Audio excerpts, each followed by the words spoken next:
आज चाहिँ म एकदम मेरो ड्युटी जानु आँटेको हो। घर आएपछि चाहिँ यस्तै हुन्छ, जहिले मेरो घाँस काट्नु जानु, त्यहाँदेखि घरकै कामहरू हो।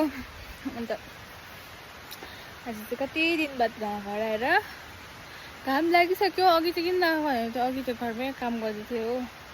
काम पनि गर्नु पऱ्यो बहिनीसँग। त्यहाँदेखि चाहिँ अलिकति ढिलो उठि पठाएछु। अब चाहिँ गएको म घाँस काट्नु। मम्मी चाहिँ अघि जानुभयो, ड्युटी जानुपर्छ भनेर, ढिलो हुन्छ भनेर। अब म जाँदैछु। म चाहिँ मेरो अफिस आइसकेको छु। यहाँनिर मम्मी चाहिँ अलिक छिटो आउनुभएछ हो। मेरो अफिस चाहिँ यो है, मम्मीको त झन् डेलीको अफिस हो। मेरो त अब कोही कोही बेला हो। मम्मी यहाँ हुनुहुन्छ। हाम्रो अलैँची बारी चाहिँ यहाँ छ है। अस्तिदेखि मम्मी र बहिनीले चाहिँ परदेखि चाहिँ यस्तो सबै गोड्दै लिएर चाहिँ परसम्म परदेखि फेरि यता पर यहाँ सबै यसरी गोडेर लिएछ हो। अस्तिदेखि गोड्दो हुँदै थियो दुईजनाले, बिहान बेलुका गर्दै। अब दिउँसो त एकदमै गरम हुन्छ।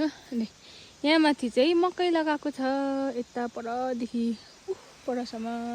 त्यहाँदेखि माथि चाहिँ अलिअलि देख्नु हुँदै गरेको छ। त्यो चाहिँ हाम्रो पहिलाको घर हो। त्यहाँ चाहिँ अहिले दाजुहरू बस्नुहुन्छ हो, दाजु भाउजूहरू हुनुहुन्छ। अन्त उहाँहरूले पनि रोप्नुहुन्छ सागसब्जीहरू हो घरतिर।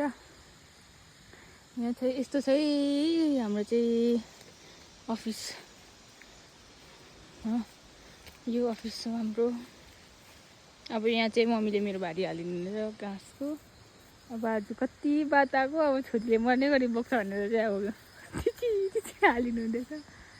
अन्त मम्मीको चाहिँ यहाँ छ, अघि रेडी पार्नुको छ।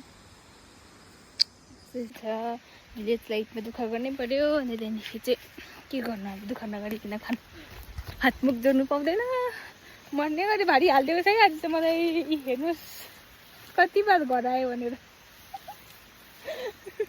मिम्साले चाहिँ रेस्ट पाएको छ। मैले अब मेरो टर्न हो आज चाहिँ भारी बोकेर जानुपर्ने।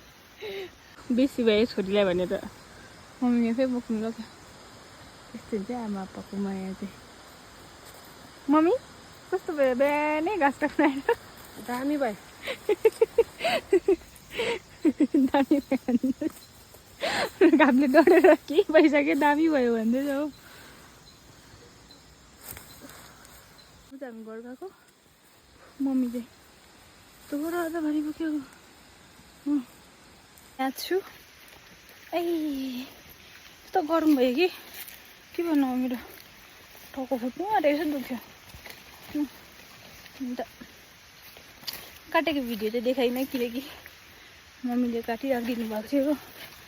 आज चाहिँ काट्नु परेन। अब यहाँ चाहिँ हामी घर जाँदैछौँ। यहाँदेखि देखाउनु पऱ्यो अलैँची बारी। अन्त ठुलो सिधेको छ होला भनेर के हो, तर यहाँ चाहिँ बाक्लो रहेछ।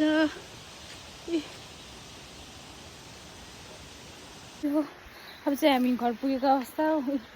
घाँस पनि दिइसक्यो। अन्त मम्मी चाहिँ अघि जानुभयो। तपाईँहरूले सोच्नुहुन्थ्यो होला हो, आज नै घर आएको भ्लग हालेको थियो, फेरि आज नै घरमा घाँस काटेको भनेर सोच्नु होला। तर म चाहिँ घर हिजो आएको हो। अन्त हिजो चाहिँ यहाँ चाहिँ नेटवर्क अलिक प्रब्लम हुन्छ नि त, त्यही भएर चाहिँ हिजोको भ्लग चाहिँ अलिक हाल्नु पाइनँ। त्यही भएर आज हिजोको भ्लग चाहिँ आज अघि बिहान नै पोस्ट गरिदिएको थिएँ। अघि बिहान भन्दा पनि अघि 7 बजीतिर। अन्त अहिले चाहिँ यो घरमा काम गरेको थिएँ, अब हाल्छु।